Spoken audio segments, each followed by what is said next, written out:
चले प्यारे विद्यार्थियों, सर्किल पॉइंट चैनल पर आप सबों का स्वागत है। मैं एम चक्रवर्ती आपके सामने आज पंचवर्षीय योजना का पार्ट 2 लेकर आया हूँ। उम्मीद करते हैं कि आप सभी बच्चे स्वस्थ होंगे, हेल्दी होंगे और अपने पढ़ाई को सही तरीके से कर रहे होंगे। अभी एसएससी जीडी का परीक्षा चल रहा है। जिन बच्चों ने परीक्षा दिया है वो आकलन करिए कि आपकी तैयारी में कमी क्या रह गई। अगर आप बेहतर किए हैं तो आप अपने फिजिकल रनिंग की तैयारी करिए, और जो बच्चों का एग्जाम अभी नहीं है हुआ है, होना बाकी है, वो बच्चे जो बच्चे एग्जाम देकर आ रहे हैं उनसे बातचीत करते रहें किस तरीके का सवाल आ रहा है और उसी के अनुसार अपनी तैयारी को करें। और जितना समय अभी बचा हुआ है दिन रात एक कर दीजिए, क्योंकि अगर आप अभी पढ़ लेते हैं तो सिलेक्शन आपका निश्चित है। तो चलिए हम लोग पंचवर्षीय योजना के जीके जिस के टॉपिक में आज इकोनॉमिक्स का टॉपिक है पंचवर्षीय योजना। इसका पार्ट 1 आप लोग को कल दिया गया था। आप सभी बच्चे इसके प्ले लिस्ट से पंचवर्षीय योजना का वीडियो आप लोग देख लेंगे उसको, ठीक। और जो भी उसके प्रश्न दिए हैं उसकी क्या पृष्ठभूमि थी, पहली पंचवर्षीय योजना में कृषि पर बल दिया गया, दूसरे में उद्योग पर, वो सभी विस्तार से बताया गया। आप उसको सही तरीके से पढ़ लें, याद कर लें और उसका नोट्स बना लें, ताकि परीक्षाओं में जाते समय आप उसको एक बार रिविजन कर लें, ठीक। तो बढ़ते आज पार्ट 2 में। कल हम लोग 5वीं पंचवर्षीय योजना तक देखे थे, आज हम लोग का 6ठी पंचवर्षीय योजना देखेंगे।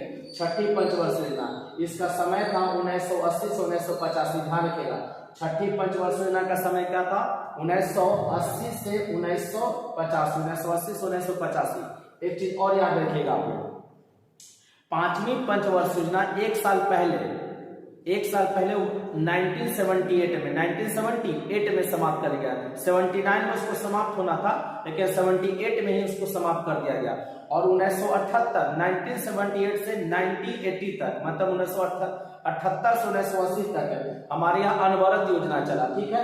फिर उसके बाद अनवरत योजना को बंद कर दिया गया और फिर से 1980 में 6ठी पंचवर्षीय योजना को लाया गया। समय याद रखिएगा 1980 से 1985। मॉडल था आगत निर्गत मॉडल। याद रखिएगा, एग्जाम में पूछा हुआ है कि 6ठी पंचवर्षीय योजना किस मॉडल पर था, तो आगत निर्गत मॉडल पर था। इसको उपाध्यक्ष बनाया गया था नारायण दत्त तिवारी। इस योजना को उपाध्यक्ष किन्हें बनाया गया था? नारायण दत्त तिवारी को। देखेंगे इसमें क्या बल दिया गया था? गरीबी निवारण तथा रोजगार पर बल दिया गया। गरीबी निवारण तथा रोजगार पर बल दिया गया। गरीबी हटाओ का नारा ध्यान दीजिएगा, पंचवर्षीय योजना जो कि एक साल पूर्व ही समाप्त कर दिया गया। फिर 6ठी पंचवर्षीय योजना में फिर ध्यान दिया गया किस पर? गरीबी निवारण पर, गरीबी निवारण पर और रोजगार पर बल दिया गया, और रोजगार पर बल दिया गया। 1980 में 6 बैंकों का राष्ट्रीयकरण किया गया। 1980 में कितने बैंकों का राष्ट्रीयकरण किया गया? 6 बैंकों का। कल आप लोग देखें तो 1969 में 6 बैंकों 14 बैंकों का किया गया। फिर 1980 में कितना? 6 बैंकों का राष्ट्रीयकरण किया गया। नाबार्ड का स्थापना किया गया 1982 में। पूछेगा नाबार्ड का स्थापना कब किया गया? 1982। और कौन पंचवर्षीय योजना में नाबार्ड? 6ठी पंचवर्षीय योजना में। नाबार्ड किस योजना में? तो 6ठी पंचवर्षीय योजना में। चलिए 7वीं पंचवर्षीय योजना हम लोग देखते हैं। 7वीं पंचवर्षीय योजना का समय था 1985 से 1990। 7वीं पंचवर्षीय योजना का समय याद रखें 1985 से 1990। 1985 से 1990। इसकी रूपरेखा तैयार किए थे रामकृष्ण हेंगर ने। इसकी रूपरेखा कौन तैयार किए?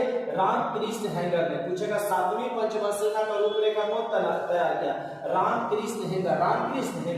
1986 में ही ध्यान रखिएगा कापाट का स्थापना किया गया। 1986 में कापाट दिल्ली में। कापाट का स्थापना कब किया गया? 1986 है कहां? तो दिल्ली में। 1988 में सेबी का स्थापना किया गया। सेबी कई बार एग्जाम में पूछा हुआ है, इसका फुल फॉर्म आप लोग लिखेंगे, security exchange board of India. भारतीय प्रतिभूति विनिमय इंडिया। भारतीय प्रतिभूति विनिमय, ठीक है ना, भारतीय प्रतिभूति विनिमय, security exchange board of India. Security exchange board of India का स्थापना कब हुआ? 1988 में, या इसको शॉर्ट में क्या कहते हैं? सेबी कहते हैं। जवाहर रोजगार योजना। जवाहर रोजगार योजना का शुरुआत कब हुआ? 1989। पूछेगा जवाहर रोजगार योजना का शुरुआत कब हुआ? 1989 में। कौन पंचवर्षीय योजना में? तो 7वीं में। 7वीं में जवाहर रोजगार 1989। प्रोफेसर राजकृष्णा ने 7वीं योजना को हिंदू वृद्धि दर के रूप में वर्णित किया। हिंदू वृद्धि दर के रूप में वर्णित किया था। कौन? ध्यान दीजिएगा, हिंदू वृद्धि दर कौन दिया? राजकृष्णा ने। हिंदू वृद्धि दर कौन दिया? राजकृष्णा से। और हिंदू वृद्धि दर का संबंध किससे रहेगा? जीडीपी से। ध्यान रखिएगा, क्वेश्चन पूछा हुआ कि हिंदू वृद्धि दर का संबंध किससे है? जीडीपी से, मतलब देश की आय को बढ़ाने से, देश की आय को बढ़ाने से। तो प्रोफेसर राजकृष्णन ने 7वीं योजना को हिंदू वृद्धि दर के रूप में वर्णित किया था। चलिए 8वीं पंचवर्षीय योजना देखते हैं हम लोग। इसका समय था 1992 से 1997। 8वीं पंचवर्षीय योजना 1992 से 1997। मॉडल याद रखेंगे जॉन डब्ल्यू मिलर। हालांकि इसका मॉडल पूछता नहीं है, लेकिन ध्यान में रखिएगा जॉन डब्ल्यू मिलर। इसकी रूपरेखा तैयार किया है प्रणब मुखर्जी, इंपॉर्टेंट है, याद रखेगा। 8वीं पंचवर्षीय योजना का रूपरेखा कौन तैयार किए थे? प्रणब मुखर्जी, जो कि भारत के वित्त मंत्री भी रहे हैं और भारत के राष्ट्रपति भी रह चुके थे, भारत के राष्ट्रपति भी और वित्त मंत्री भी। इस योजना का मुख्य उद्देश्य याद रखिएगा मानव संसाधन का विकास। प्रश्न किया हुआ है, पूछा हुआ एग्जाम में कि मानव संसाधन का विकास किस पंचवर्षीय योजना का लक्ष्य था? तो 8वीं। मानव संसाधन का विकास किस पंचवर्षीय योजना का लक्ष्य था? तो 8वीं पंचवर्षीय योजना। कब से कब तक चला? 1992 से 1997। 8वीं पंचवर्षीय योजना कब से कब तक? 1992 से 1997। किस पंचवर्षीय योजना का उद्देश्य था? मानव संसाधन का विकास। 8वीं पंचवर्षीय योजना कब से कब तक? 1992 से 1997 तक। 1 जनवरी 1995 को, डेट याद रखेंगे, भारत WTO का सदस्य बना। WTO का पूरा नाम लिखेंगे वर्ल्ड ट्रेड ऑर्गेनाइजेशन, विश्व व्यापार संगठन। भारत विश्व व्यापार संगठन का सदस्य कब बनता है? 1 जनवरी 1995 को। प्रधानमंत्री रोजगार योजना का शुरुआत किया गया। जो युवक शिक्षित थे और बेरोजगार थे, उनके लिए रोजगार योजना शुरू किया गया। प्रधानमंत्री रोजगार योजना लाया गया 1993 में। तो पूछेगा प्रधानमंत्री रोजगार योजना कब आया? 1993 में। किस पंचवर्षीय योजना की देन थी? तो 8वीं पंचवर्षीय योजना। अब तक की सबसे सफल योजना, इंपॉर्टेंट है, एकदम याद रखिएगा, नोट कर लीजिए आप इस बात को। अब तक की सबसे सफल योजना पूछेगा तो 8वीं पंचवर्षीय योजना था। चलिए 9वीं पंचवर्षीय योजना, और सबका टाइम भी याद रखेंगे। 6ठी 1980 से 85, 7वीं 1985 से 90, और फिर देखेंगे 1990 से 92, याद रखिएगा 1990 से 92। फिर प्लान हॉलीडेज आपको कल ही बताया, 1990 से 1992 तक आपका गैप हो गया था। फिर 2 साल का आपको वार्षिक योजना लाया गया था, 1990 से 91, 91 से 92, एक साल का प्लान लाया गया था, ठीक है। और फिर 1992 से चालू हुआ, 1992 से फिर रेगुलर रहा 2017 तक। 2017 में आप जानते हैं कि नीति आयोग जब 1 जनवरी 2015 को नीति आयोग का गठन कर दिया गया, तो 2017 में इसको समाप्त कर दिया गया। 12वीं पंचवर्षीय योजना लास्ट पंचवर्षीय योजना मानी गई है। चलिए देखेंगे 9वीं पंचवर्षीय योजना, इसका समय 1997 से 2000। 9वीं पंचवर्षीय योजना का समय पूछेगा तो क्या बताइए? 1997 से 2000।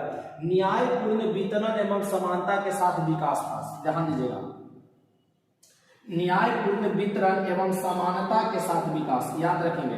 कहेगा कि 9वीं पंचवर्षीय योजना का उद्देश्य क्या था? तो न्यायपूर्ण वितरण एवं समानता के साथ विकास। यह योजना असफल रही।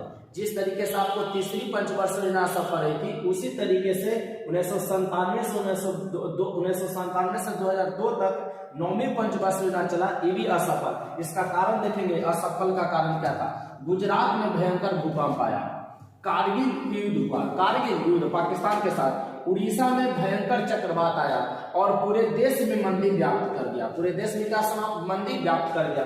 तो यह पंचवर्षीय योजना असफल रही। कारण फिर से ध्यान दीजिएगा, गुजरात में भूकंप, कारगिल युद्ध, उड़ीसा में चक्रवात और मंदी, ये हम लोग 9वीं पंचवर्षीय योजना अभी तक देखें। 6, 7, 8, 9, ठीक है। इसमें से मुख्य टर्म आप याद रखिएगा। अब तक की सबसे सफल योजना प्रधानमंत्री रोजगार योजना 1993। WTO विश्व व्यापार संगठन का भारत सदस्य बनता है 1 जनवरी 1995 को। मानव संसाधन का विकास किस पंचवर्षीय योजना का लक्ष्य? तो 8वीं पंचवर्षीय योजना का लक्ष्य। 8वीं पंचवर्षीय योजना का रूपरेखा तैयार कौन किया? प्रणब मुखर्जी, जो कि वित्त मंत्री भी भारत के रहे और राष्ट्रपति भी रहे, यह याद रखिएगा। 6ठी में ध्यान रखिएगा, 6ठी पंचवर्षीय योजना आगत निर्गत मॉडल पर था, एकदम याद रखिएगा, पूछा हुआ है, बिहार दरोगा में क्वेश्चन पूछा हुआ, आगत निर्गत मॉडल पर, तो 6ठी पंचवर्षीय योजना। इसको उपाध्यक्ष कौन थे? नारायण दत्त तिवारी। गरीबी निवारण और रोजगार पर बल दिया गया। 1980 में 6 बैंकों का राष्ट्रीयकरण किया गया था, ठीक है। और नाबार्ड का स्थापना 1982 में, नाबार्ड का स्थापना 1982 और सेबी 1988, सेबी 1988। सेबी का पूरा नाम सेबी याद रखेंगे, stock exchange board of India, stock exchange board of India, ठीक है, याद रखेंगे। सेबी का पूरा नाम stock exchange board of India. Bharat Jawahar रोजगार योजना, जवाहर रोजगार योजना कब 1989 में, जवाहर रोजगार योजना कौन 1989 में आया था, ठीक है, जो कि 7वीं पंचवर्षीय योजना में था। और हिंदू वृद्धि दर, हिंदू वृद्धि दर कौन दिए थे, प्रोफेसर राज कृष्णा, प्रोफेसर राज कृष्णा। चलिए हम लोग पढ़ते हैं आगे 10वीं 11वीं और 12वीं। बच्चों बढ़ते हैं अगले योजना के तरफ। तो अगली योजना है 10वीं पंचवर्षीय योजना, याद रखिएगा। अगली योजना कौन है 10वीं, 2002 से 2007 चला। पूछेगा 10वीं पंचवर्षीय योजना का समय कब से कब तक था, तो 2002 से 2007। इसका मुख्य उद्देश्य मानव का विकास करना था। मानव का विकास क्या, शिक्षा में, रोजगार में, है ना, जीवन शैली में, ये उसका मानव का विकास होता है। उसकी रोज जो दैनिक कार्य होता है उसको पूर्ति के लिए जो रोजगार है उसमें विकास करने का, मतलब उसी से मानव का विकास होगा। तो मानव का विकास के लिए मतलब रोजगार पर बल दिया गया, रोजगार पर। गरीबी और बेरोजगारी को समाप्त करना, एक और लक्ष्य रखा गया कि गरीबी और बेरोजगारी, उनकी गरीबी और बेरोजगारी अगर समाप्त होगा तभी मानव का विकास होगा। गरीबी और बेरोजगारी ऐसा है कि मानव के विकास को रोक देता, अवरुद्ध पैदा करता है। और अगले 10 वर्षों में प्रति व्यक्ति आय को दुगना करने का लक्ष्य रखा गया। अगले 10 वर्षों में प्रति व्यक्ति आय दुगना करने का लक्ष्य रखा गया। और अब तक की सबसे विकास दर वाली, ध्यान दीजिएगा, अब तक की सबसे विकास दर वाली योजना कहेगा 10वीं पंचवर्षीय योजना थे, जो अब तक का सबसे विकास दर वाला योजना था। सबसे विकास दर वाला पूछेगा तो कौन हो जाएगा, 10वीं पंचवर्षीय योजना। सबसे विकास दर वाला पूछेगा तो कौन, 10वीं पंचवर्षीय योजना। 11वीं पंचवर्षीय योजना में आ जाइए। इसका समय था 2007 से 2012, 2007 से 2012। त्रिवितम एवं समावेशी विकास, इसका क्या उद्देश्य था, त्रिवितम एवं समावेशी विकास। आप याद रखिएगा जो 11वीं पंचवर्षीय योजना थी और 12वीं, ये कोई खास इंपॉर्टेंट नहीं है, खाली समय इसका याद रखिएगा 2007 से 2012। 12वीं का था 2012 से लेकर 2000, देखेंगे 12वीं 2012 लगा हुआ ही है। 12वीं पंचवर्षीय में 2012 से 2017 तक है। और ये लास्ट पंचवर्षीय योजना अभी तक की सबसे, मैंने फिलहाल 2000 जो 12वीं पंचवर्षीय योजना थी सबसे लास्ट, क्योंकि ध्यान दीजिएगा 2012 और 2017 के बीच में एक डेट आया 1 जनवरी 2015, 1 जनवरी 2015। तो 1 जनवरी 2015 को क्या कर दिया गया, ध्यान दीजिएगा, 1 जनवरी 2015 को क्या किया गया, नीति आयोग लाया गया कि योजना आयोग है उसको समाप्त कर दिया गया और नीति आयोग का गठन किया गया। और वही है जो अब प्लानिंग बनाने का काम करता है, समावेशी विकास करने का, पूरे भारत में क्या होगा कैसे होगा, ठीक है ना, नीति आयोग का ये काम है। वो भी परामर्शदात्री है, वो भी एक असंवैधानिक संस्था, ठीक है ना। चलिए अगला देखिए, नोट करके 2 पॉइंट आप लोग को दिए हैं, उसको ध्यान रखिएगा।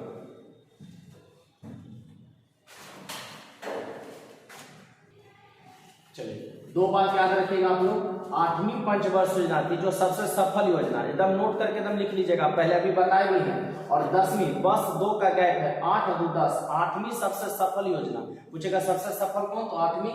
और सबसे विकास दर वाला योजना याद रखिएगा कौन, 10वीं। 2 इसमें नोट पॉइंट दिए हम लोग। 11वीं और 12वीं कोई खास नहीं है, खाली आप याद रखिएगा। 12वीं में याद रखिएगा कि सबसे लास्ट है। और 12वीं पंचवर्षीय योजना में ही बीच में 2015 में ही नीति आयोग का स्थापना कर दिया है, लेकिन ये 2017 तक अपना पीरियड, टाइम पीरियड है जो पूरा किया था, ठीक है। इसका 2 देखेंगे नोट आप लोग को दिए। भोजन, काम और उत्पादन का नारा किस पंचवर्षीय योजना में, तो 7वीं पंचवर्षीय योजना में दिया गया था, एकदम नोट करके लिख लीजिएगा। गरीबी हटाओ का नारा 5वीं में, गरीबी हटाओ का नारा 5वीं में। भोजन, काम और उत्पादन, भोजन, काम और उत्पादन का नारा क्या दिया गया, किसमें, तो 7वीं पंचवर्षीय योजना में। और 7वीं पंचवर्षीय योजना में याद रखिएगा टीडी लकड़वाला समिति, टीडी लकड़वाला समिति का गठन किया गया था गरीबी माप के लिए। गरीबी माप के लिए कौन से समिति, तो टीडी लकड़वाला समिति, टीडी लकड़वाला समिति। और इसी 7वीं पंचवर्षीय योजना में भोजन, काम और उत्पादन का नारा दिया गया, भोजन, काम और उत्पादन का। पिछड़े देशों के लिए रोलिंग प्लान अनवरत योजना, याद रखिए, पिछड़े देशों के लिए रोलिंग प्लान अनवरत योजना का सुझाव कौन दिया था, तो गुनार मिडल दिया था। कौन दिया था, गुनार मिडल। पिछड़े देशों के लिए रोलिंग प्लान अनवरत योजना पूछेगा, पिछड़े देशों के लिए रोलिंग प्लान अनवरत योजना का सुझाव किसने दिया, तो गुनार मिडल ने दिया, गुनार मिडल ने। तो हम लोग का 12वीं पंचवर्षीय योजना तक समाप्त हुआ। इसी में एक टॉपिक है नीति आयोग, ठीक है। इसका वीडियो आप लोग को कल आपके सामने उपस्थित रहेगा। तो आज पंचवर्षीय योजना का पार्ट 1 पार्ट 2 आप बेहतर तरीके से देख लीजिए, समझ लीजिए। जहां दिक्कत हो आप 1-2 बार वीडियो को रोककर वहां पर सुन लें, आपको स्पष्ट हो जाएगा।